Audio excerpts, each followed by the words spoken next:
Hello, everyone, and welcome to Casual Shenanigans Gaming. I'm one of your hosts, Jeremiah, also known as Jerem Gaming, and this week I am joined by Chris. Greetings. Dave.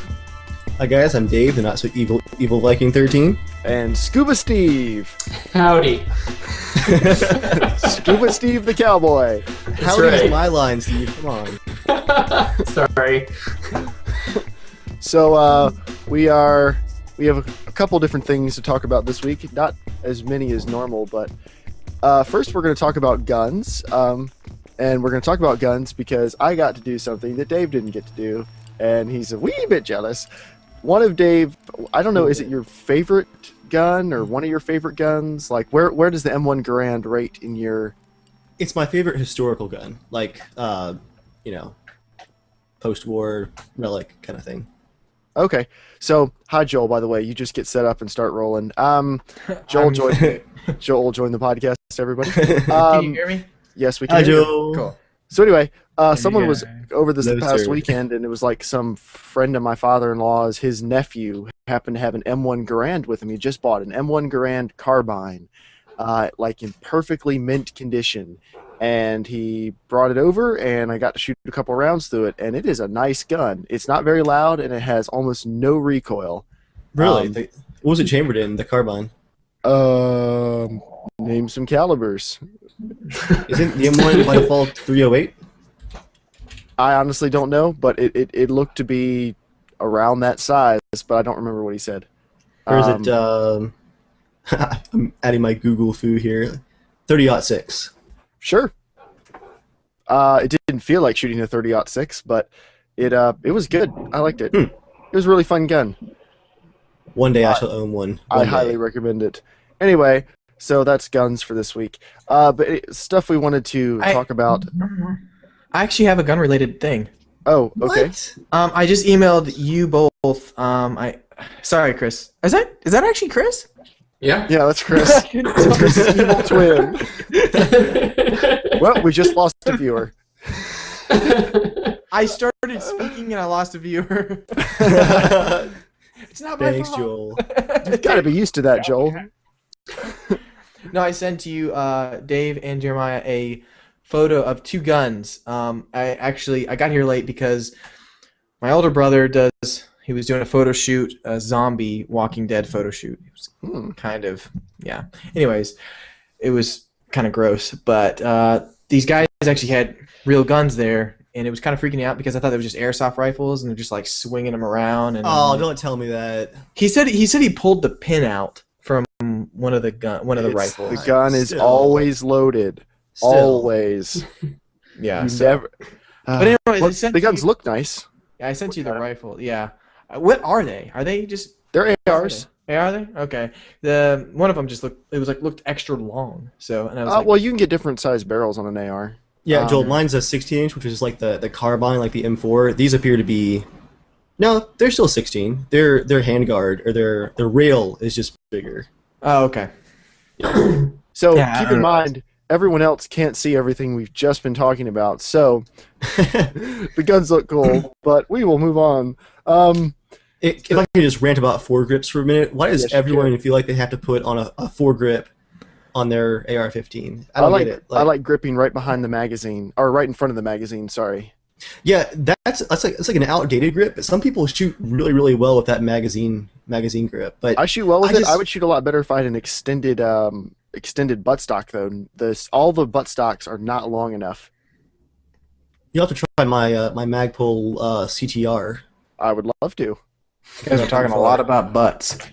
I like There's Joel's long valuable buttstocks commentary. and buttstocks. Kinda ruins it. So Arma 3. Arma 3, the alpha's out, and all the alpha means is it's even more broken than normal Arma. Just lighter content, less stuff in the game. It's like Less stuff 5 to break, guns. but the stuff that's there is just as broken. Don't worry. So we've been playing a lot in that. We've actually been playing some in the scenario editor, and the scenario editor is really cool because you can pretty much do whatever you want. The downside being you have to figure out how to do all of it, because apparently, well, I guess apparently it's Arma, so of course they don't give you, like, you can't just drop a weapon crate. You have to drop a weapon crate and then learn the code to type in to put the ammo in, and you better not mess any of it up. And and then sometimes it doesn't work, and they could just make a button you click to drop ammo on the ground. Like Age of Empires did. I was able to figure that out when I was 9. I could build scenarios in that. But Arma 3 takes like 3 hours of Googling to get anything done. But you can make scenarios in it, and Chris and I have actually been working on a couple scenarios. I've uploaded one to my channel. It was I called it the Alamo, and then I'm uploading another one soon called Agia Marina Defense. That was one Chris made, and we're working on some others. But the scenario editor is really, really cool, and of course, Arma 2 scenarios are incredibly popular. I mean, a lot of what we play comes out of Arma 2 scenarios or mods, so it's very good that they are supporting that. But yeah, Chris, since I think you and I are the only ones who've really messed around in it, what do you think about the multiplayer scenario editor? I think it's pretty powerful for what it can do. I'm hoping that they're going to do some work on it, but yeah, like, do you have specific questions of what you want to know? I mean, well, I think it's very complicated. I think it's needlessly complicated. It seems like they leave a lot of stuff up to you to do that they could have very easily scripted, like dropping ammo boxes or stuff like that. It feels like there was an easier way to do it. They just didn't feel like it. Yeah, I mean, this is the mission editor that they used to build the game, as far as I know. So I don't think they were building it to really be public facing as much as they, were just to develop the scenario missions and the campaign missions that they use for the game. So for what it is, I think it does its job okay. I think it is a little clumsy at times. One thing I would like to see change is when you can add stuff in. Of course, the more things you add, the more it's going to tax the system of anyone playing it, which is why pretty much every Wasteland server will reduce your computer's performance by 30 or 40%. It's because they're dropping 1,000 vehicles in there. But I think the Alamo mission, I started out with 60 enemy combatants, and that dropped my frame rate down to like 8 frames per second when I loaded in. So I gradually started taking them away, and the number gradually started coming back up. I think it'd be nice if there was some sort of like resource thing to let you know, like, hey, you're using up all of it right now. Oh yeah, that makes sense. Because I think they'd be a lot more they're a lot more streamlined and optimized missions. Although I realize it's kind of stupid to be suggesting that Bohemia do anything that lets them optimize a game. But they get so much flack. Holy crap. Okay, they deserve a lot of it. How old is Arma 2? Yeah, it's true. But I mean, what other games do what Arma does? Not to excuse the state that it's in, but that's kind of like just a lack of competition, I think. Probably. For being an alpha and a simulator, I really don't think it's that bad. I mean, I think that some of that is the difference. I mean, my main frustration has been in the simulator with the AI. Like, you set it up, you give it a waypoint, you give it a trigger, and you expect it to do something. And then they just don't. For some reason, there's no button that you can turn off, like, combat awareness. They seem to be aware of that at all times, even if you set them on, like, there's one setting called hold fire, no change, and then there's another one that's careless, which they're supposed to, like, follow their waypoints, do whatever, but for some reason, like, the combat rules always override any instructions you give them, so they're the worst soldiers ever, it seems. Well, yeah, and there's so much resources being dumped into AI, but it's one thing to build a scenario and for everyone else not quite know what the AI is going to be doing on multiple replays. Like, we know there's going to be a squad somewhere near here, but they're unpredictable each time. Like, that's good. But when you're the person who designed it, right, and you're trying to see if it works, it's kind of hard to tell if it's working when you have no idea when people are going to show up, if they're going to show up, if the truck that is supposed to drive along the road is just going to drive off in the middle of nowhere. Like, or do circles. It does make it pretty frustrating. Or if the enemy, sometimes they don't see you from 50 feet away, and then sometimes they're like half a mile away, and they all start opening fire on you. Yeah, I think, like, the biggest thing, the thing that it's best at right now is if you just want to drop a bunch of guys in, defending a location, and you want to attack it. That seems to work pretty well. I've been playing around with more complicated ones. You can remember the escort mission I tried to build. Yes, and pretty much any time when it's relying on AI driving a vehicle, Oh, the AI was so bad. guaranteed awful. I mean, Look, a rock. Drive into it. He's driving into the rock. I'm gonna drive into him. Yeah. The vehicles aren't too bad if you just point them in a direction and say engage. But if you want them to, I mean, I did a lot of play testing for the AJ Marina Defense. I don't know how to pronounce it. Me either. But the big town, I had a mission set up where I had a bunch of enemy AI set to sweep into the town and drive us out of it. We were starting in the town, and we were supposed to fall back to another position where we'd then have to hold them off and regroup. The problem is I had a bunch of triggers set up so that it was a pretty complicated setup, but I'd have enemy trucks that were supposed to drive in and push us back and give us some trouble, but as soon as all of the enemies hit action, they basically just stop there and shoot at you. And I wonder if part of it is me viewing the game as, like, I'm trying to build a Battlefield-like mission where, you know, I'm not taking the simulator side of it as realistically. Mm-hmm. Does that make any sense? You know, like, I think when you're actually in combat, the truck I'm expecting it to drive ahead because I gave it an order. Right. But it's not going to do that. Whereas real soldiers, you can say, you know, push and move, you know, get down there, you know, get the support gunner on heavy fire, and they're going to get to that position when you tell them to. Well, that's because in Arma, you can't execute people for desertion and treason, which you can do. I don't know if you can still do that in the regular army, but you used to be able to, and that's how the Romans got stuff done. Yeah.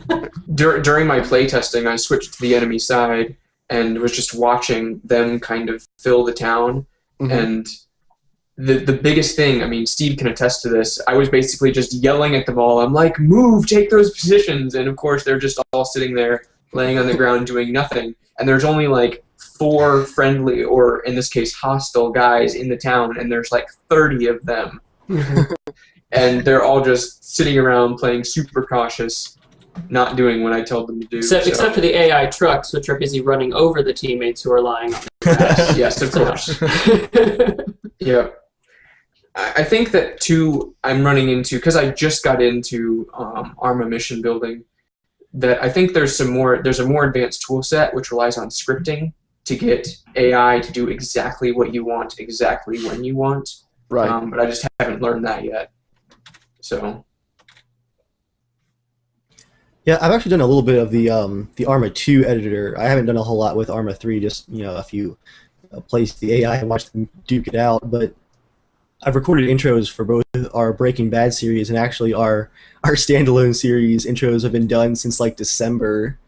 Those are some pretty complicated scripts. Like, a lot of it was just copy and paste, but there's a huge amount of resources out there. People have done some pretty complicated things with those editors. And I guess if you think about the fact that, you know, Wasteland is essentially a Arma 2 mission just by itself, that's ridiculously impressive. Yeah, it is. I think the system is really powerful. It's just not made to be user-friendly in the way that we all would like our WYSIWYG editors to be. Yeah, it's obviously designed more for the team than anyone else. But yeah, it is not what you see is what you get. And, not at all. Another interesting problem I want to bring up, because it's something that's been affecting us lately, and it kind of irritates me. We've been running into this problem. Chris and Steve live in the same house, and they both like to play Arma. And Steve wanted to get into DayZ, but we discovered an issue where apparently Arma only wants one IP, like with one gateway address, it only wants one computer coming through it unless you're hosting the game. So if Chris hosts an Arma server, we can all join it. But if Chris and Steve both want to join a server, one of them will join, it'll immediately force the other one out, and the next one joins, and it forces the second person back out, and it's just a real problem. Do you guys have any idea why that's happening? Because that's really dumb.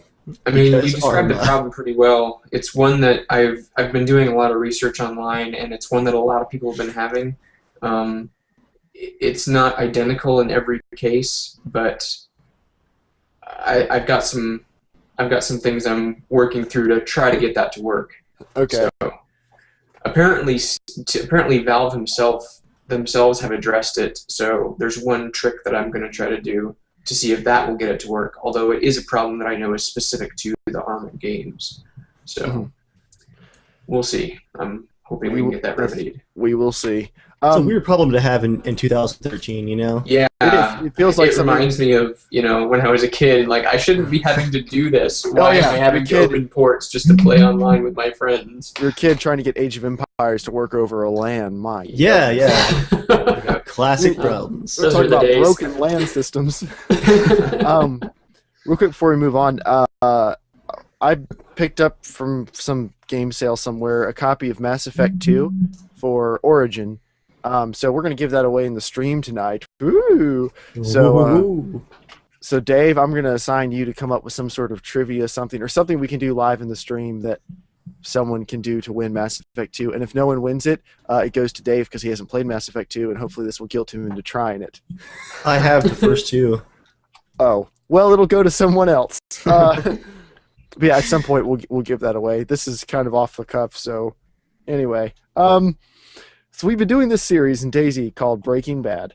And Dave, since you've started the DayZ videos before any of us, why don't you lead us through the line of thought that led to the beginning of those glasses to match your character's glasses? Very good. Lead us through the mindset that led to us trying the Breaking Bad series. Actually, I mainly blame Joel for it because we did our Survivor Diary series last year, and that was kind of a neutral series. We all have our unique play styles. I think that's why our group has been so much fun to play with. I'm the hide in the woods and make a campsite and just hunt animals and survive alone kind of guy. Do nothing. Jeremiah's kind of the Leroy Jenkins kind of player. Let's see. For anyone who doesn't Joel know, is that the guy means that Jeremiah dies first. Chris is kind of our tactical player and backup and occasionally primary chopper pilot, and then Joel is just like, well, his face here is so appropriate. You guys can see it in the audio. Joel is the devil on our shoulder. Like, guys, let's stop hiding in the woods. Let's go down to the coast. Let's find someone totally innocent and murder them in various horrible ways. So, after so many seasons of us surviving, the mod was kind of dying down as far as popularity goes. There were issues with hackers, and it was really frustrating to spend all that time building a campsite, gathering loot, as much as I like to loot. Once you reach a certain point, when you have all the loot, what are you going to do? You multiply the loot. This is not hard. Again, right, I don't understand. But, we had our own server there for a while, October, November last year. We had a bunch of vehicles, and looking at the logs, we had a hacker on like multiple times a day, even though our server was super low population. People were finding our vehicles and carting them off, and it was just like, what's the point of investing all these hours into the game, surviving, when, it's just all gone? And we thought at the time that standalone was coming like December, January at the latest. So we're like, oh, we started a podcast. We started a podcast. 13 episodes in, still not here. Now we gotta wear hats to entertain people. Yeah, and we actually didn't really play, even I stopped playing until, was it late February? We decided to kind of, we were like low on video footage, wasn't a lot of footage left, and honestly, DayZ, even as broken as it is still fun. There's nothing else like it out there. So we kind of dove back in, but to kind of rope Joel back into it, we're like, okay, Joel, what if we put aside our neutrality? That literally is the main reason. What if we just set our humanity aside completely and we just put Joel in charge of doing terrible things to people? I think it also has the fact, I mean, let's see, I think I have 120 hours into DayZ, and then we started playing Breaking Bad. So that's a lot of hours into the game, and then decided to do something different. Dave has 400 hours, so that's 400 hours of DayZ, 100 hours of Breaking Bad. Actually, I think I have more than that. But the idea of the series is pretty much we would throw all neutrality out the window. Like typically, we got in firefights. We're not going to pretend we're angels. But it was usually if someone was trying to steal a vehicle or stole a vehicle and we found it, or if someone opened fire on us, or we didn't go actively looking for trouble most of the time. We very rarely engaged first. It was usually a response to something else. But we were definitely okay with killing people. I think we were definitely some of the better DayZ players as far as morality goes. Oh, morality. I thought you were going to say tactics. I was like, no. Times I've lost our stuff. But so for this, we decided to discard that and basically adopt the principle of if we see somebody, we kill somebody. And so the far, idea that's behind it working too pretty was, well. it wasn't just like, oh, let's just kill and loot. Although we are trying to loot, not waste things. But it was like, if we can kill them in a way where someone would watch it and not like they'd enjoy it, they kind of cringe and be like, oh, that's not right. Like that. You guys are sick. Like watching the show Breaking Bad. Anyone who's watched it, you start out going like, "Oh, he's in a bad situation," blah blah blah blah, and then by like season 5, you're like, "You're a monster." Spoilers. Season 4. I'm still on season 4. Just Okay, I think you can Okay, season 4 still counts though. Yeah, I hate everyone on the show. Don't worry. Exactly. I hate all you people. Exactly. So over the course of this, we start out as just some guys run up and down the coast like, oh, there's a survivor, we shoot him. Or there's a survivor standing by the coast, looks like he's AFK. We shoot him in the leg so that all the zombies who are chasing us pile on him. Like, we're more it's cruel, but it's resourceful. Exactly. Well, now we've kind of escalated it a little bit. In an episode I just put up, Joel, are you trying to get our attention? Who is the pirate guy? Steve. I'm Steve, Joel. Okay. I can't tell at all, and I'm like, who's this guy watching us? In the dark, he's just watching from the darkness. Wait, who is the pirate guy? I'm like, oh, sorry. It's just What pirate guy, Joel? It's only the 4 of us. What are you talking about? So in the episode I just put up today, just to give you an example of kind of what we've progressed to, and trust me, we feel a little icky when we're doing some of this. Little. I made friends with this guy in this server. He was offering to drive around and pick people up and give them gear. And I was like, I was typing in chat, I'm a new spawn, I need help, I don't have anything. And I had some stuff, but I was pretty much faking like, I don't know what I'm doing, can someone please help me? And he was like, I'll come pick you up in this car. Well, Dave and I are driving around in a car, and so we figure out where the guy is going to meet up with us. And I'm thinking he's probably going to try to kill me immediately, but I figure the worst thing that happens, Dave has most of my stuff, and he can just come pick me up. It's not a big deal. Makes for interesting footage. Yeah, he drops me off. The truck roars up in front of me, and the guy says, hop in. So I'm like, okay. So I hop in, we start driving down the road, and he says, okay, I'm going to pull over in a field. You can go into the inventory of the truck. You can have the ghillie suit, pick any rifle you want, take some gear, and I'll drive you back. And I was like, seriously? So I look at the inventory. He's got ghillie suits. He's got, like, not enough weapons that you think he's a hacker. He may have just, like, collected them off other people, or maybe he found this vehicle, or he could be a hacker, but it wasn't like 10 M4s or something. I mean, it was like a G36, an M249, one or two nice sniper rifles. Like, it was a decent amount of stuff. And so he's given them to me, and Dave and I are talking over Teamspeak while I'm talking with this guy in the game. We're like, well, what exactly are we going to do? Like, this guy is genuinely being nice on a really mean server, and he's doing it for no good reason.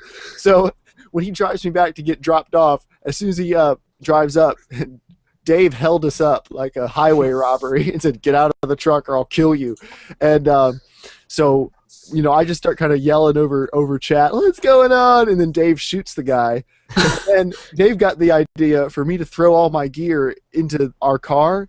And then Dave shot a bunch around me so that the guy, like, before his body fades away, he can see that there's, like, gunfire going on. And then I threw all my gear in the truck, and then Dave shot me to make it look like I was innocent in the whole matter. And then in chat, I convinced the guy that we just got robbed, and he completely bought it. He wasn't even upset. So he got all of his stuff. And meanwhile, while Jeremiah is like convincing the guy that it was all a setup, and he's like, "Oh no, we got robbed," I'm looting the guy's body, I'm looting Jeremiah's body, and just throwing all the gear into the truck. So not even an hour later, and this episode hasn't gone up yet, but it's not giving too much away. We find another guy's like, "Please, I need help. Zombies are chasing me. Is anyone near?" I think it was Cherno or Electro. I think it was Cherno, and we're like, "We're near it." And I said, I'll come pick you up. I didn't mention that there were 2 of us. So Dave drops me off at the top of this hill with a sniper rifle, and then he drives down to meet the guy. And then once he meets the guy, he kind of leads him up the hill, and then Dave leads him up to the top of the hill with the guy in the car and says, okay, we're going to park here and wait for my friend. And then I snuck up on the car and held them both up. And Dave like jumps out and yells and just runs down the mountain like he's running away. And I held the guy up and shot him and killed him. Actually, I broke his legs first, but then when he came to, I shot him again. just to prolong it. But so as of right now, our Breaking Bad episodes are getting some pretty heavy dislikes.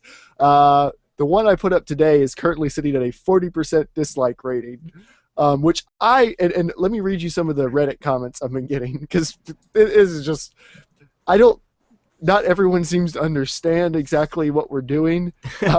Well, Reddit in general, they've always had the philosophy like, oh, you can't be a bandit in this game. Like, that's not what this is for. It kind of bothers me sometimes that some people on Reddit feel like they have to tell you how you're allowed to play an open world mod. Like, come on, guys. Yeah, exactly. Even when we were just survivors, bandits were a huge part of the game. Like, without bandits, the game would be terrible. The game would be boring because the zombies aren't really going to kill you that often, so it's really just like a camping, camping simulator. And once the zombies are more lethal, I bet players will team up more because there'll be more of a incentive. I'm getting comments like, "Geez, even for me that was hard to watch. Too much evil in one video." One guy said, "This is some of the most careless fighting I've ever seen. You guys have got to be more careful." I killed the dude by running around a corner. He started shooting me, and I just whipped out an RPK and just sprayed him in the face a couple times from like that 5 was the feet most away. awkward firefight I've ever seen, by the way. It was very awkward, yes. But I You guys killed just him. both turned the corner and were just like hip firing. I had the power of 762 on my side. But yeah, a lot of people strongly disapprove of the way we're playing, and they vote with their little let's see, I'm gonna see what the dislikes have gotten up to recently. Oh, we're still sitting at 40%. That's pretty good. But yeah, so a lot of people are disliking what we're doing. All I can tell you is it's going to get worse before it gets better. So strap in. Just from the stuff already recorded, there's some truly scummy things coming up. Yeah, there was on the pilot episode on my channel. It's actually at about 9,200 views, and it's sitting at 10% dislikes. Pretty solid. Like for every 10 likes it gets, there's at least one dislike where someone's like, "Oh, screw you guys." Do you have any like real standout comments you can read to us of people who just aren't feeling the love? I got some from the most recent video, which after we did like this awesome snipe against some actually armed guys, we kind of were cruising around our chopper, and we had a few guys that were armed, but just lightly armed, who made the mistake of running across us, who we then brutally murdered. And a few people were not really enjoying that. I had a few comments where, here's one here. "I don't know, guys. Snipers and bandits are one thing, but going up and down the coast capping new spawns, it's getting a bit weak." My favorite comment though is from Richie Boy 720, who commented, "Wow, you guys are scumbags," and then promptly subscribed to my channel. It's like, that's the exact level of douchebaggery I'm looking for. I'm in. I'm surprised at the amount of people that actually really get angry about it. Oh yeah. Well, yeah. Let's just reality check. It is a game. Now, I think people care more about DayZ because it's a game that you can invest a whole lot of time into and get nothing accomplished. And then when you do have stuff, like, you feel very attached to your really crappy shotgun or your real broke down hatchback, because it's especially Dave, because it's really hard to get and it can go away at any point. So it really annoys people when someone murders them for absolutely no good reason, just because I have a gun. We do loot. And just to wrap up the comments, I have two more favorite comments. Actually, this is all from We don't always loot. We try to loot. In fact, I don't know if it was recorded, but just a couple of times ago when I played with you, I was running across Sniper Hill, popped two guys who had great gear and left them there to rot. Oh, don't remind me of that. No, we did loot them. We went back and you did. I didn't. Dave got killed. I was barely able to get away, and we ended up going back later. But Dave's gonna go back and time travel back to get that loot. My last two favorite comments, and there's a whole bunch on the original episode that I won't dig into. They're out there if you guys want to look them up. But Andre commented, "This was the worst kind of betrayal, dude." And then I think my absolute favorite comment is from the Alexander Pants, who commented, "Glad you're still keeping up with the tradition of Breaking Bad. I mean, you'd probably take a shot at Gandhi if he was asking for a ride these days." Which actually, Dave, we haven't. This is footage we haven't really gotten into yet. But if you remember that one thing we did to that one person, oh man, it's great. We'll have to tell you guys about it to so many people. Like, I truly felt like, even when we were about to do it, I thought, like, are we really about to do this? That's when I show up on your shoulders, guys. Like, remember? I think I know what you're talking about. Where we actually ended up having a change of heart for a while. We're like, okay. Yeah, Dave said that when you guys were playing on your own, you guys were definitely a little bit softer. I would say softer, just different. Softer. We're not Joel evil. We're not to that level yet. It's not up here, Dave. It's way down here. You just put a halo over your head, Joel. I think I'm ready to drop the Princess Tiara. I'm not feeling that anymore. But Jackson Rice, if you're watching the stream, go ahead and let us know in the comments, because we're about to answer your viewer question in just a minute here. But yeah, so that's DayZ Breaking Bad. If you haven't watched it, go watch it, please, on either of our channels. The only difference between on our channels is we show it from our different perspectives, and I think Dave tends to fill in a little more backstory, and I tend to skip on some of that. So depending on what you like to see, if you like shorter things that make slightly less sense, go watch it on my channel. If you like longer ones that have more story in them, go watch them on Dave's channel, or watch both. Like, rate, subscribe, comment. On a side note about our editing differences here, yes. On episode 2 of Breaking Bad, old editing habits die hard, and I had so much fun in the Survivor Diaries showing like all of our exploring and like sneaking around and all that like end of the world survival stuff. And so accidentally a bunch of episode 2 of Breaking Bad was actually just basically straight like classic DayZ stuff. That video has no dislikes. It has 130 likes and like 3,000 views. Like, everyone's like, "Oh, I love this video." Just running around in the woods. And then the next episode, we're like back to murdering people, and everyone's like, "Oh, guys, what are you doing?" Thumbs down. This is terrible. You're watching the wrong series. Yeah, exactly. If you want to see the old DayZ, Dave has like 50 videos. I don't think I'm even exaggerating. Like 50 videos of us generally being nice guys. Yeah, I think it's like at least 40 videos. Yeah, at least. And I've got like. Should we just 15. call our next series when the DayZ game actually comes out just called The Nice Guys? I feel like that pigeonholes us a bit there. Yeah, we want the freedom. It's still DayZ. I'm not committing to that. We can call it relative morality. There we go. With the rainbow. My glasses are in my face. So anyway, yeah, are you guys ready to move on to listener question? Yes. If you want to be a part of the show, write into casualshenanigans@gmail.com. We have a long listener question this week. This comes from Jackson Rice, and it's okay if we use his name on the podcast, but please don't look him up and go to his house and kill him. Anyway. I would feel terrible about that. This is Jackson's question. Hey guys, I was planning on getting a new desktop computer. My laptop was stolen, and I was looking around at cyberpowerpc.com. I was wondering, A, if the site is reliable, B, if you guys have any other suggestions on sites that will provide a similar service, customization, etc. I don't want to build my own. I don't have the time or skill set. C, I also have questions about things like the motherboard, wattage, etc. And then he sent me the specs. Okay, so this is from CyberPowerPC. And the proposed specs are, and just wait, i5 3570K, 1 terabyte SATA 3, 32 meg cache, 7200 RPM hard drive, 8 gigabytes of 2133 megahertz dual channel memory, a gigabyte Z77 Crossfire X ATX motherboard, and an NVIDIA GT620 graphics card. What does that cost? A little over $1,000. Oh, wow. Now, Is that a here's the laptop thing. now? No, that's a desktop.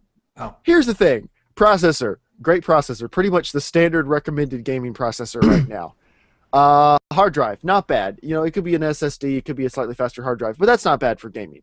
Memory. Great. That's pretty much the perfect amount of memory for most games. Motherboard. Pretty much middle of the road. Nice motherboard. Not going to give you any trouble. The graphics card is the biggest sack of crap. That graphics card is probably worse than the integrated graphics in the processor. I'm not exaggerating. Like, it is probably slower.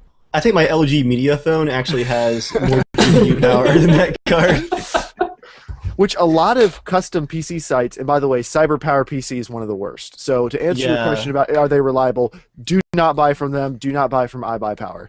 Terrible warranty too. But something that a lot of them do is they put in the processor that everyone's heard of, and they'll put in like a ton of memory because memory's cheap. They'll put in a big hard drive because hard drives are cheap, and then they'll really skimp out on the stuff that's important. Which what this build does not mention is the power supply, and then they give you a incredibly crappy graphics card. Like that graphics card, you'll only be able to play any modern games because the processor's so good. The processor is going to carry your graphics card the entire time. Don't buy this computer. I can't stress that enough. Do not buy this computer. No. Don't buy from CyberPower PC, and don't buy from iBuyPower. Now, your questions. A, are these sufficient to run games like this in a normal setting? No, because the graphics card sucks. B, I had no idea what I was doing picking the motherboard, so I stuck with the default. Default motherboard, that's a fine motherboard. That's like a $120 board. It's fine. You don't need to upgrade it. For in your budget range, that's good. Have you had any problems with these brands as far as upgrading, replacing, or support? Well, here's the thing. Intel's a great brand. I don't know what brand most of your other stuff is. Gigabyte is generally a pretty good brand. It entirely depends on the brand of the other stuff. The problem with this build is we don't know what your power supply is, and the power supply is one of the most important parts of a build because your entire computer runs off of the power supply. So if you cheap out on your power supply, when it dies, and it will die, it could very easily take parts of your computer with it. I had an 800-watt shiny blue power supply that came in my first Apivia case, and it died playing Operation Flashpoint. It burned up. Unfortunately, it didn't destroy anything else, but you need a quality. You need a Seasonic, an Enermax, a nicer Antec, a Corsair, PC Power and Cooling. Like, there are plenty of good brands. Thermaltake. One of the hard things is going to be getting a custom PC builder that will use one of those. And to do that, unfortunately, you do have to spend more money because you have to go with a reputable brand. Now, you have another question about monitors, but we'll get to that in a minute. I made some suggestions. I researched some, and I'm going to email these to you after the podcast goes live. I found a couple better options. I want to see what you guys think. This is the type of thing where, like, if you lived near me, I would offer, like, if you buy the parts, I will drive to your house. I would rather build it for you for free than have you buy that computer you listed out because you are going to be disappointed. I think that's what they do to convince you to buy, like, the $2,000 computer. When to get the gaming performance you want, you don't need to spend more than about $800, I don't think, if you were building it yourself. Now, buying it from somewhere else, you're going to have to spend a little bit more. As an example, here's a Digital Storm computer. Digital Storm is a reputable brand. I was just going to bring that up. Yeah. Digital Storm is good. This is a Digital Storm Marauder. It's $800. The processor is probably the weakest part of it, but it's not bad. It's a FX 4300, so it's a AMD quad core. But for most modern games, that would honestly be fine. But if you're wanting to play Arma 3, Battlefield 4, stuff like that, you're going to need a little more than that eventually. But you can customize these. This is just a starting price, $800. They get you a regular Asus motherboard, nothing super fancy, 8 gigs of Corsair memory, a 600-watt Corsair power supply. It's not Corsair's best power supply, but it's a perfectly respectable one, way better than that thing you were looking at before. 500 gig hard drive, blah, blah, blah. The graphics card is a Radeon 7750, so it's not amazing, but for $800, it's not bad for a pre-built one. Another one I found, this is from Tiger Direct. This is a really weird balance like the other one. This is an Acer Predator for $860. It has an i7 3770 with 12 gigs of RAM, a 2 terabyte hard drive, and then a 2 gigabyte GeForce GT 630. Now, the only reason I would suggest this one is the rest of the specs are awesome, so you could buy a $200 graphics card, just drop into it, and then you'd be set as long as the power supply has enough cables. But so that's an option, is buying a pre-built desktop and then just adding a graphics card. Can I bring something up here real quick? Absolutely. Just for those who aren't as familiar with the market, like, this conversation is pretty spec heavy, and I know that it can be pretty difficult understanding what all this means, what the different parts mean, all that. I mean, even for some of us who follow the industry, if you don't keep up with it, then the numbering and the naming conventions can get out of hand really quick. It changes so fast. It does. So I would highly recommend just looking up a good benchmarking site. The one that I use most of the time is Passmark. They have great GPU, CPU benchmarks, and you can just search for the part that you see. If you see it on sale or in a computer, search for it. You can find it on the list. And remember that when you're looking at a site like that, everything is kind of on a bell curve, and you're going to want, it's going to show from the very best card out right now to the crappiest, and you're really shooting for about 2/3 of the way up that chart is kind of in the sweet spot. It's going to give you performance and price on Passmark.com as far as CPU, GPU benchmarks. That's kind of what I do to be able to sort through all the numbering and all the naming conventions. If you don't want to dial down to specific reviews, that'll give you kind of a very broad overview of some of this stuff. That might be helpful. Right, and that is very helpful because on a lot of these sites you can customize the build. So if you're trying to decide, do you want to spend $100 more on a graphics card or buy more memory or something, you can go look up the parts that are in it on a site like Passmark and see where it's best to spend your money. So yeah, thank you, Chris. Thank you for mentioning that. I should have remembered that. We know this is kind of spec heavy for people who may not care about that, but Joel, if it helps somebody out, it's worthwhile. Now, if you want one that's pure quality, like we know every single part in this thing is good, Main Gear is another one of the better custom PC builders. Now, this computer is $1,400, so this is a little bit stretched budget-wise, but it comes with a 3570K, 16 gigs of Corsair memory, a 1 terabyte hard drive, a 600-watt Corsair Gamer Series power supply, so that's one of their nicer power supplies, and a GTX 660 Ti. That's the first one of these cards that I would say is actually like on the edge of the curve as far as being able to play every modern game at normal to higher settings. With a 660 Ti and with this computer, you should be able to play Battlefield 3 and Battlefield 4 no problem. Arma 2, Arma 3 no problem. Pretty much anything that's out right now and probably anything that will be out for the next couple years, you shouldn't have a problem. Would you guys agree? Yeah, I think so. And a 660 Ti, you can always swap the card out in another couple years, like when the 690 or the Titan drops down in price. You could always drop one of those in there, if you wanted to. So that's a really good computer. But if $1,400 is more than you want to spend, I went on Newegg. Have you guys ever heard of Avatar Gaming? No. I've never heard of them. So don't take this as me saying they're a great company or anything. I honestly don't know much about them, but they are a custom computer manufacturer. It comes with a 1-year warranty and it has a 5-star rating on Newegg. But it's an Avatar, just the PC. It's $1,000. It comes with an FX 8350 octa-core processor, which is the same processor I have in my computer, 16 gigs of RAM, and a GTX 660 Ti.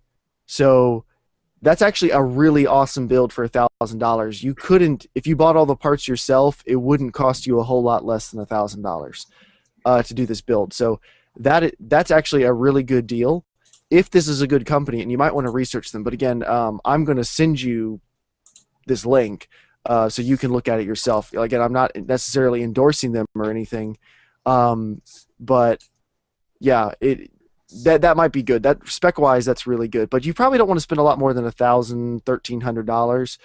Yeah.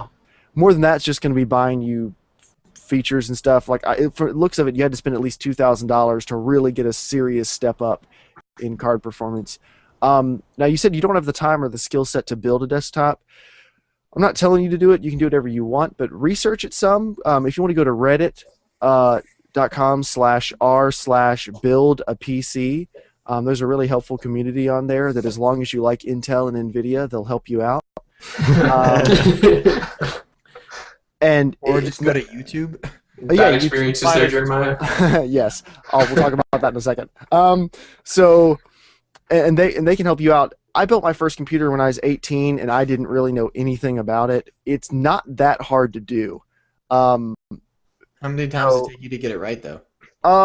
It booted up fine the first time. The only trouble I had was I was installing Windows XP, and Windows XP is just, it's a 12-year-old operating system. I had some issues getting that up and going on the newer hardware, but that was it. Everything else was fine. It was a pretty standard by-the-book build, too, so it's not that hard to do if you can follow directions and if you're careful. It's not that hard to do, and it's a really good feeling. Now, it's recommended that you do that. Like, it'd be nice if you had somebody you could call if everything goes south, because this is not the type of thing where you can take it to Best Buy and have the Geek Squad fix it for you. So, Yeah. On top of the fact that you probably don't want the Geek Squad fixing it for you. no, you don't.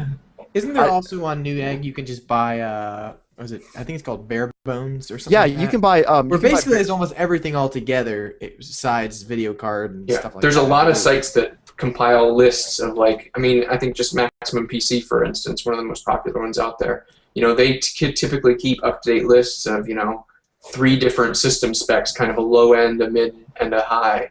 You know, for all that, starting at probably $600 to $700 up to, you know, however much you want to spend, just good parts that they'd assemble if they were telling someone to build a box. And you could buy one of those possibly, and then all you have to do is drop in a video card, which is incredibly easy, and maybe assemble everything. Like, it doesn't have to be that hard. But if you're not comfortable doing it, look at the ones I sent you a link to. And if you have any further questions, just email me back, and I'll be happy to answer any questions. And if anyone watching this, if you have technical computer questions that you would like us to try to answer, I guess I can't speak for everybody here. Joel will probably tell you to buy a Mac, but I really enjoy. I was waiting for that. I really enjoy helping people getting into PC gaming and building PCs and everything. And I know Dave likes stuff like that too, and Chris does to an extent. I like it too. Okay, Joel likes it too. I'm just not a Nazi about it. I think Nazi is maybe a little bit of an exaggeration. We don't like this stuff at all, guys. In case you couldn't tell, like we hate all this technical. But stuff. yes, send in questions. Send in your questions. I'd love to help people if it helps you get into PC gaming or make your gear better or anything like that. I would love to help you. So send in your questions. I mean, if we can't answer it, we'll tell you. It's not a big deal. It's not just because we want more people to shoot in DayZ. May I add something to this conversation? Absolutely. I'm gonna post a link. You should be able to see it on mine. I'll talk some of the video shows. reports. Okay. This is really interesting. This is obviously not for gaming, and this is not to directly prove a complete point. It's just an interesting tidbit. But according to this website, they did a whole bunch of tests over a period of, I think, 3 or 4 months, using people's real laptops and everything. And from this report, they consider the MacBook Pro, I forget which version, I think the 2012 one, I think, but the most reliable PC laptop running And I'm looking at it. I'm just trying to catch up here. How do they decide what computers they include? I'm not trying to discount the results. I'm just curious how they pick it. First off, we're not talking laptops. If you want to waste money, go buy a laptop. That's true. You've got a smartphone and a desktop. What more do you need? Exactly. Yeah, it's the best performing Windows laptops, and let's see, they have. You can see the list. I couldn't even explain. I'm looking at the list. I find it very interesting that the number 2 computer is a $400 Acer. That reinforces what I think about Acer. Acer makes cheap plastic things that work really well. My wife had an Acer laptop for most of the years she was in school, and I remember the day it died, she literally didn't back up anything on it. She cried the whole day, and I didn't know what to do. I was like, I'm getting out of here. Run for your lives. I'm like, there's nothing I can do about that. But anyways, about this website. Yeah. So I think the key interesting point about it was it did say that the MacBook Air is a fresh install of Windows, right? Mm-hmm. And most of the laptops you buy nowadays, if you're buying a Windows laptop, it always comes with the crapware. Which, if you're not, and a lot of people don't really understand about that. My wife's sister, she bought a laptop from Best Buy, and the very first thing I did, I was like, "Here, give me about 30 minutes?" And I just got rid of everything, you know. See, guys, Joel is a good person. Look at that. I wish I had a disc. I wish I had a disc Windows at the time. I didn't for what she had. I think it was Windows 7, and it was before I had it. and so I couldn't reinstall it because the disk that comes with those computers reinstalls all the crapware. So it's like, You know, you can just download the disc for free from Microsoft, right? that was a time when I had barely internet at my Oh, house. okay, So I was okay. going to download 4 gigs. That makes Anyways, sense. so I just, CC cleaned and I uninstalled as much as I could and, try to fix it up. But the point on this website was interesting is the fact that it says other PC laptop makers, they need to be aware of it. I mean, it's unfair, but it's also actually very fair because how many laptops come with a fresh, clean, very smooth running operating system? Almost Really none. any. Yeah, almost Almost none. none. I'm thinking, like what's that? The really high level PC laptop makers like Porsche. ThinkPad? It's like named after a car. I forget. Is it Porsche? No. No.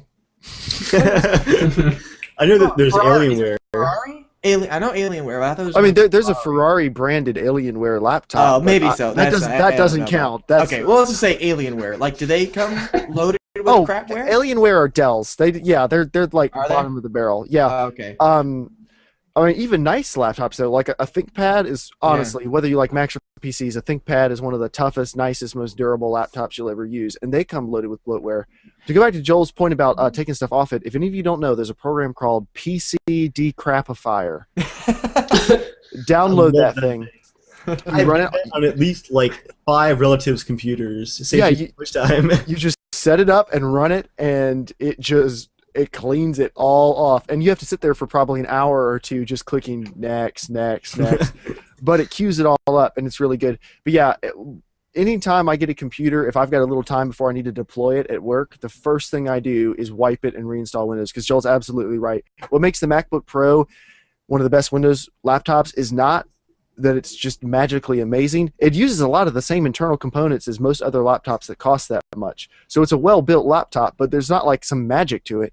It's that you can get it with an absolutely fresh, clean install of Windows, and there are almost no other computers that let you do that straight from the factory. So, which is dumb. I mean, it's really dumb. I don't understand why manufacturers do it, but they do. Yeah, because I was just reading an article that was like last month about was it PC sales this year are down? It was like 15%. Yeah, they keep going down at pretty much the same rate that that like tablets and everything are going up. Yeah, and I think they could actually get it back together if a lot of these laptop manufacturers go for cheap. It's hard to. The thing is that's what people are willing to spend. I mean, that's true. Yeah, I mean, they're selling to the market. The market is relatively ignorant and relatively cheap, unless they're going to buy a Mac, and then they're all happy with it because they actually spent $1,500 to $3,000 on a nice, on a nice laptop. For years, I've been looking for an actual really nice PC laptop because I thought it'd be fun to have it to be able to play some games on it. But I just decided to go with Mac because I just love it because it's extremely reliable. I never have a problem with it. I don't expect to play games with it. I would love to be able to play more games with it. I know I can't.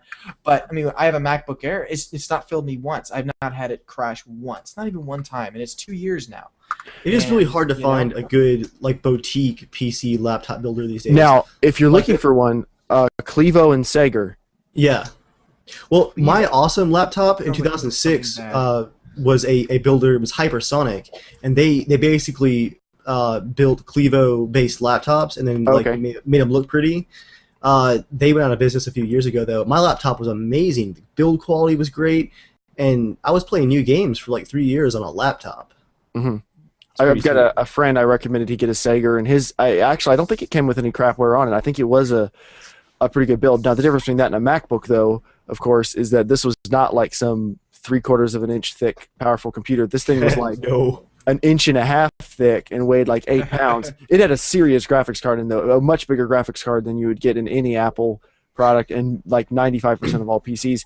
If you ever do consider a gaming laptop, don't buy Alienware, don't buy Asus. I don't care if it's an Asus Rampage or whatever else they're calling them these days. Actually, I think I've got the laptop right here. Don't buy an XPS. Look for like Clevo or Sager. Some of MSI's stuff is okay, but build a desktop. That's the moral of the story. Actually, this is it right here. I don't know if you guys can see. It's a 17-inch laptop, and it weighs about 11.5 pounds. Back in the day, like this thing was boss. It has a GTX 7950 in it. which I have an AMD Radeon 7950 in my computer, so your computer was like 5 years ahead of the curve. Yeah, but honestly, as great as this was, there was a lot of money I sunk into this, and it was great for a couple years, but once it hit like that wall, there was no upgrading it. I went from 2 gigs of RAM to 4, and I added Vista 64-bit, very exciting back in the day, all those new drivers. Yeah. But, it wasn't worth it in the end. I could have had, 2 good computer builds out of what I paid for this laptop that would have lasted me at least twice as long. I just realized last month or so, my computer is now entirely new from the one I built back in 2008.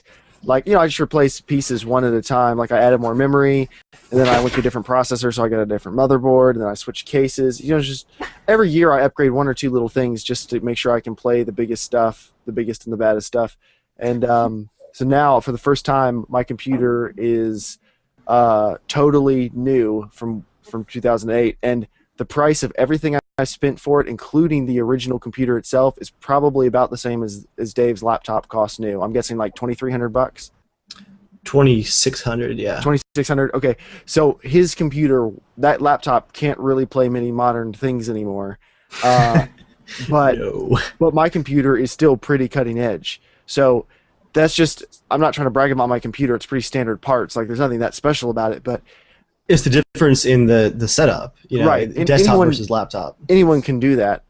So even if you do buy this Avatar gaming desktop, you can always upgrade things little by little over the years. A graphics card is your biggest upgrade thing for gaming. 16 gigs of memory and an FX 8350. You're probably not going to need more than that for quite a while. But the graphics card, in a couple years from now, throw down $300, get whatever is the hottest and newest, or 6 months old from being the hottest and newest, and you should be able to play for years to come. So anyway, Dave, have you come up with some way for us to give Mass Effect 2 away yet? I may have totally forgotten about that. I kind of totally forgot about it too, but I said we were going to do it. We got to do it. We got to come up with a contest. Guys, throw out contest ideas now. Okay, the first, I have a quick one if you just want to go for a random idea. Okay. The first person to correctly identify the primary caliber of the rifle we talked about at the beginning of the podcast gets it. Okay. So we'll just move on for now, and then the first person to type that in... Well, actually, was anyone watching the live stream when we talked about that? That's a great question. I know the answer. I know. I don't think anyone was. How many gamers are actually people who are into guns? How many people have access to Google right now? Dave, me, Dascrow. All of Dasker's viewers, all of my viewers. Yeah, I like guns. Do you own any guns, though? I do. Okay, what do you got? AK-47. Oh, dang, we're in business. 12-gauge shotgun and 22. Are they all in the house right now? No, they're with my parents right now. I didn't bring them out here when I moved, but... All right, so Steve, you and I are now best friends, by the way. What type That's how of this works. I don't even know now. I don't know, sorry. Losing point, Steve. Losing point. I know. Sorry. I've shot it. I don't know what kind of shotgun it is. It's the kind that works. Yeah, exactly. It's an AK and a shotgun. What more do you need? Yeah, I didn't care no matter what it is. Matters. It could be like a double barrel shotgun. It could be pump action. It's a single barrel. Pump action? No. It's a semi-auto? I don't remember now. It's been a couple of years since I shot it. You take a thing and go shh before you shoot it. Thanks. I got that. I honestly, okay, my father has this huge, collection of guns, and I have no idea which one it is now. So. Oh, okay. I'm sorry. I've shot so many of them. For a second, it looked like you were trying to adjust your snorkel on screen. Yeah. I was gonna say, is that possibly a major first world American problem right there? I've shot so many guns, I just can't remember. We grew up in Kansas, in the country. We just shot his guns. So just guns everywhere. So many guns, guys. Anyway, okay. I don't think anyone knows. I don't think anyone's watching the stream because no one guessed the gun. We got to think of some other contests that we can do live in the stream. I do have an idea for a contest for next time. Go to iTunes and rate the podcast. Write a short little review. It doesn't matter if you rate it 1 star or 5 stars. If you rate the podcast between now and next week, you are entered into the drawing to win Shadowgrounds or Shank 2, and we'll give one of those away next week. You can't rank it 1 star. It got to be at least 2. Be honest. Thanks, Joel. Now they're all going to rate it 1 star. Just Dang it! And just in general, go rate the podcast. We'd appreciate it. But let's see, what can we do for a If contest? you want to kick me off the podcast, rate it a 5 star. There you go. Now you're thinking. Because we don't want it to be something that can just be Googled that easily. Yeah. I mean, you could always do this. What number am I holding behind my back?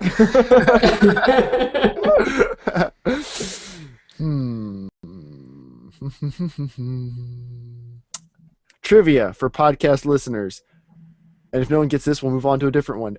Everyone think of a question. If no one gets mine in like 30 seconds, the next person will ask their question. How about that? Okay. What type of car do I drive that I like to make fun of for being a small little turd bucket? Okay, so what should we got to vamp for like 30 seconds while we wait for somebody to guess it.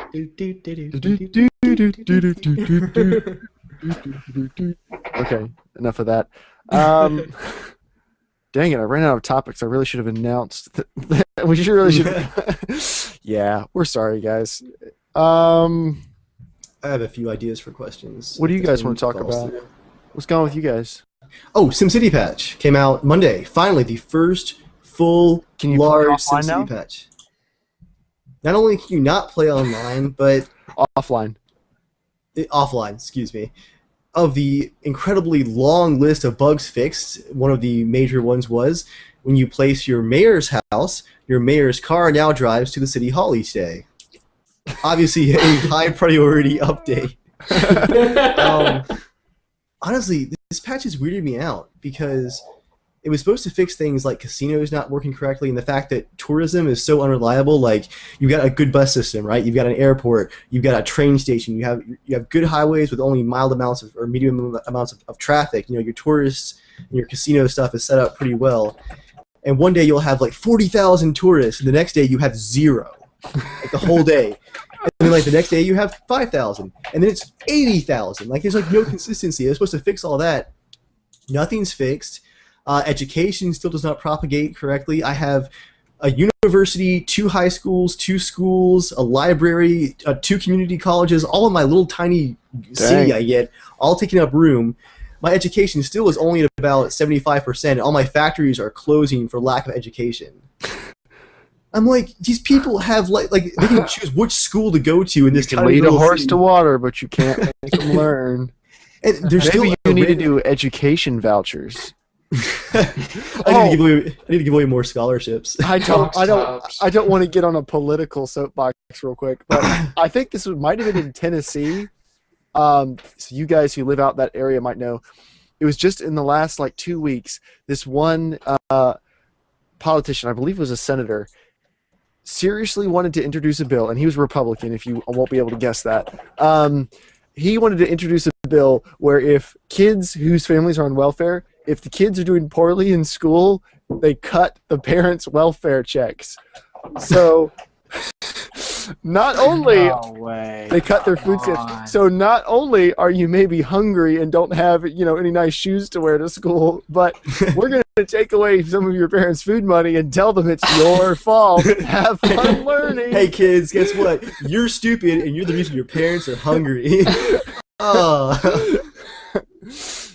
That's how I grew up. When I saw that, I was like, guys, there's got to be a better way to make kids learn than that. Like, yeah, if I could sum up the SimCity patch, though, I would just say disappointing, because this patch was almost 2 months in the making. Like, what was it, 6.5 weeks or so to this patch?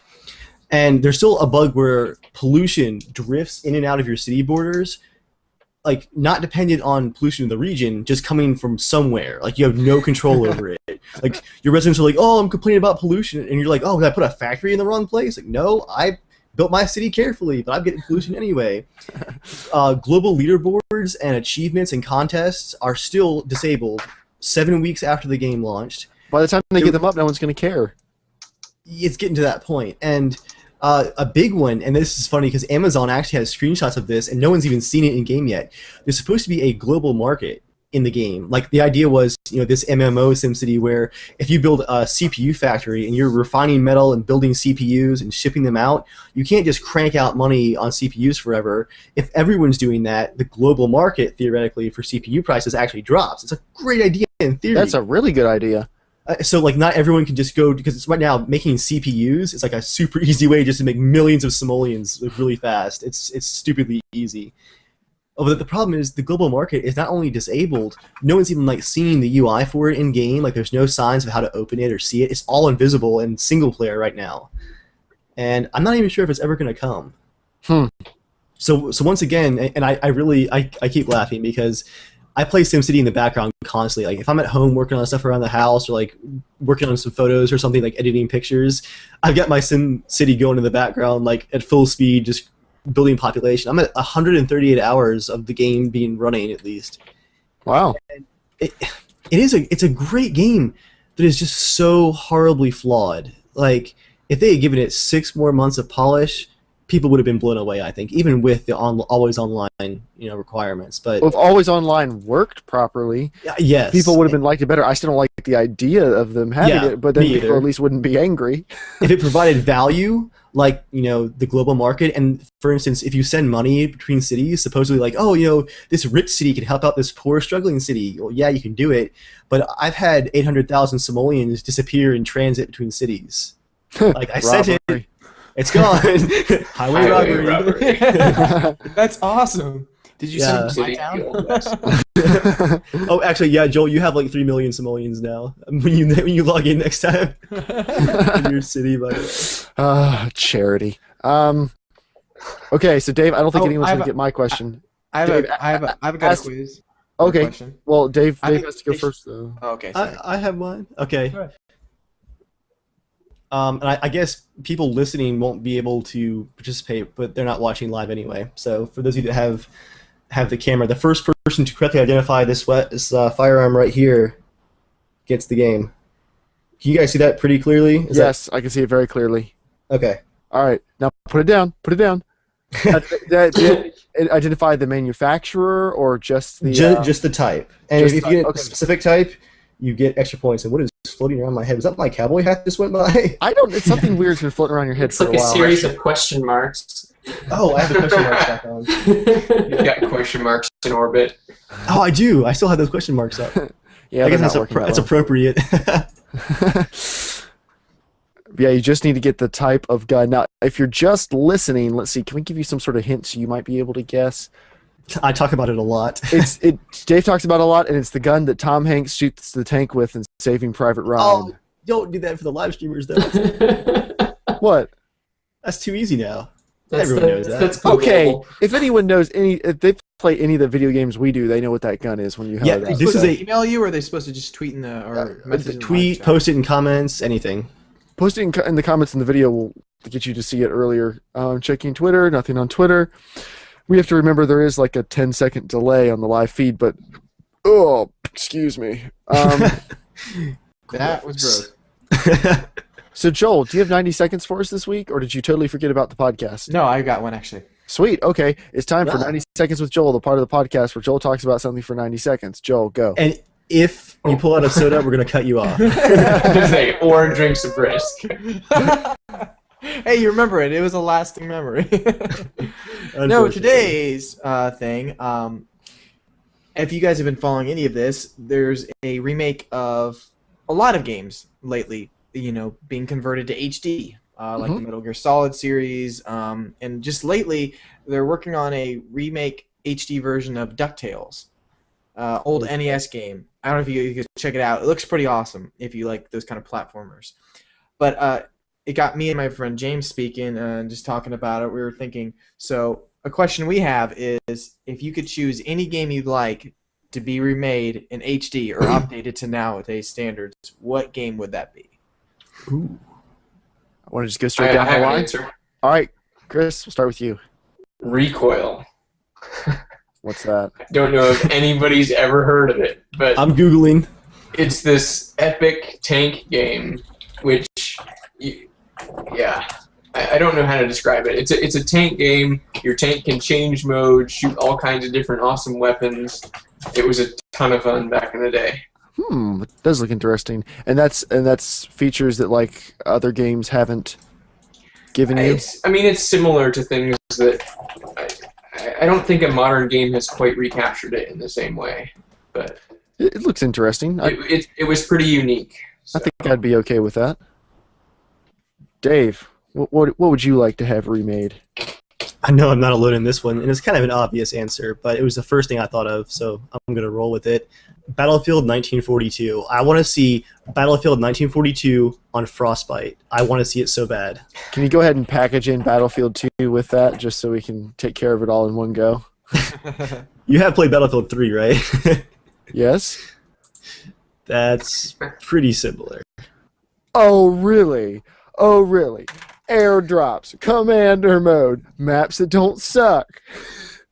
Yeah, Go on. I'm really hoping for Battlefield 4 to finish wrapping up what Battlefield 3 started. It's kind of annoying that it's taken them 2 games to truly remake Battlefield 2, but if they can just get it right this time.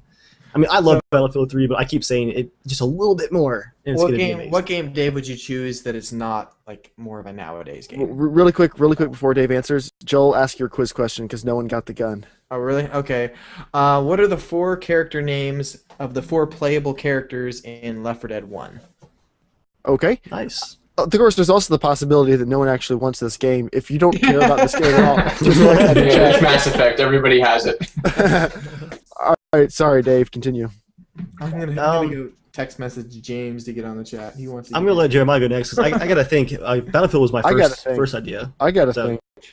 I'm trying to I decide. could also say Descent 3. Yeah. I was thinking about I can- Descent, actually. Or 2. 2 would also be okay. I've got a game. I would absolutely, and this goes for James too, because we talk about it literally all the time. Anytime we're not talking about Fallout, we're talking about Oregon Trail. I would love to see a really full-featured Oregon Trail game. I think, and the funniest thing There is, needs to be a Skyrim mod.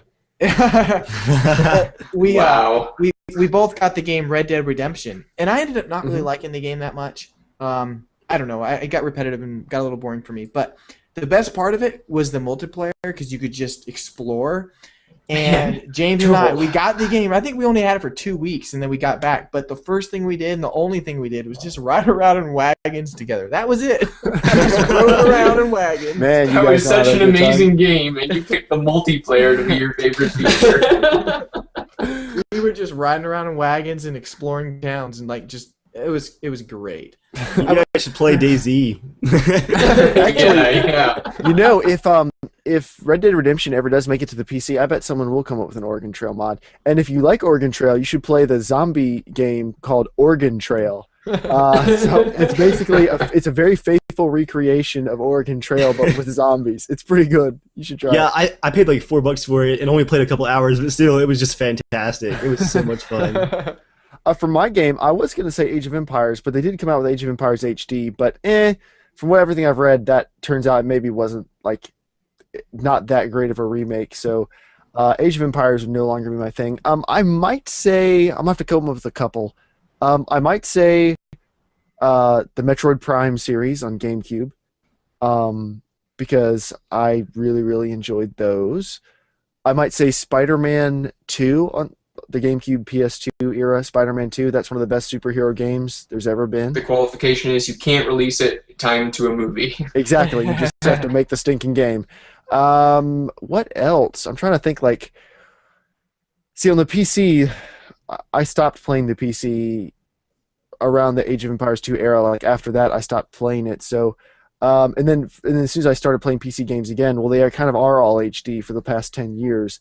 So it really, for me, it's mostly really old games or console games. So I might like a really good Grand Theft Auto San Andreas HD remake, because you can get texture packs and stuff, but like a total ground up remake, adding in the shooting and driving and everything from Grand Theft Auto 4. Isn't that kind of what 5 is going to be? And just Supposedly, yeah. we'll see. That's not really like something that hasn't been happening though. That's true. That's true. Well, I'm trying to come up with a good one. Sorry. I don't know. I mean, that's really what I would want to play the most. I think a really good Age of Empires remake, or one of those other ones I mentioned. Steve, how about you? Yeah, like you, I'm coming back into gaming just now after about 9 years of not playing. So a lot of the games I played were games like Age of Empires, which I loved. But the one that comes to mind for me is, you guys probably never heard of it, I don't know, Marathon by Bungie. And I've heard of it just because Bungie made it. I don't know anything else about it. Yeah, it was a shooter that my brothers and my dad and I played. Great cooperative shooter. I mean, it's not really that unique among shooters, but we really enjoyed it. But yeah, it was brought out in 1994, I think. So that's one I'd love to see redone. Mm-hmm. Nice. All right, cool. We're not going to give the game away this week because I don't think anyone currently watching actually wants it. So I'm going to give it away for the rating the podcast thing on iTunes. Anyone who goes to iTunes, rates the podcast, and writes a little review, even if it's a 1-star, you will be entered to win Mass Effect 2. If you don't want it, that's fine. Maybe Mass Effect 2 is too old and you guys don't want it. I will tell you, if you haven't played it, Mass Effect 2 is an awesome game. And you really should play it at some point, even if you don't want my free copy that activates on Origin. Origin. Yeah. So anyway, guys, follow us on YouTube, Germ Gaming, Evil Viking 13, Boundless MP. Follow us on Twitter, Evil Viking, Germ Gaming. I don't know, Joel, do you have a Twitter? It doesn't matter. Joel doesn't believe in Twitter. I have a Twitter account, and I keep getting emails every once in a while that people are following me, and I'm like, why are you following me? The last time I posted something was like 2.5 years ago. Spam bots. If you want to be part of the show, write into casualshenanigans@gmail.com or tweet at casualshenaniga. And other than that, guys, thank you for listening. Anyone have anything else before we go? That's it for me. All right, cool. What should we title this episode? Casual PCs. Shenanigans. The episode where Joel doesn't drink a can of tea. It's too long. It's too long. We should base all of our titles around Joel and his tea from now on. The episode, Hats. 2 episodes after Joel drank his tea. Hats. Yes! Henceforth, it shall be named Hats. All right, cool. Thank you guys for listening and or watching, whatever, and have a great evening. Bye. Laters.